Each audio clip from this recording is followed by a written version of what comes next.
Few tourists from the West ever visit here. These caves are dangerous.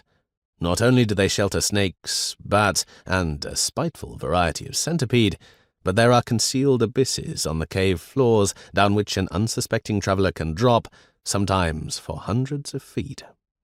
Despite these dangers, when we enter here, we are coming into one of the most ancient homes of mankind.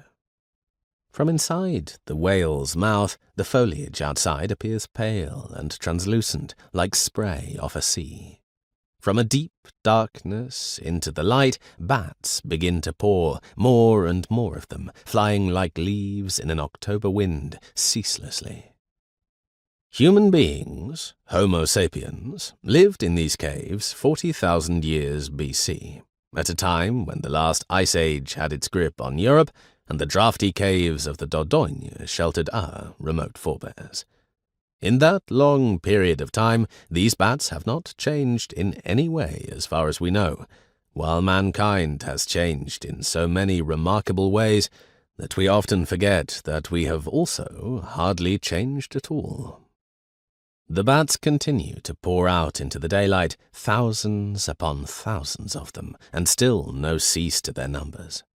The rustle of their wings follows the viewpoint into the throat of the cave, which is uncertainly illuminated by a floodlight. In terms of centuries, a human life is ephemeral. The things we do, the things we make, our alliances and enmities are even more ephemeral.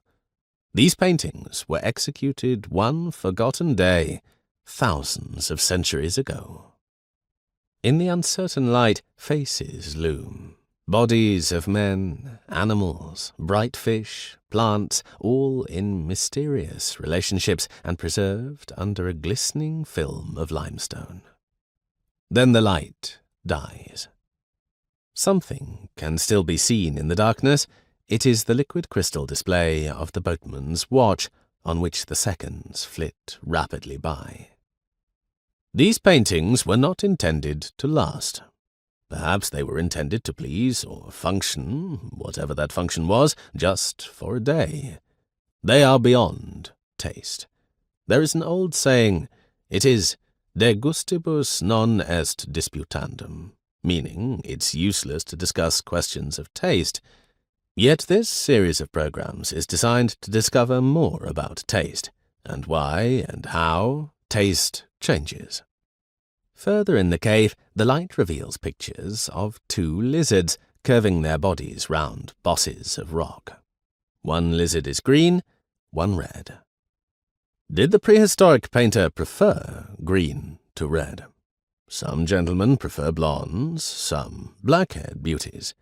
There is always a reason for our preferences, sometimes an important reason. We may prefer Beethoven to Burt Bacharach. There may be a political reason why we like rock and roll more than Rudigor.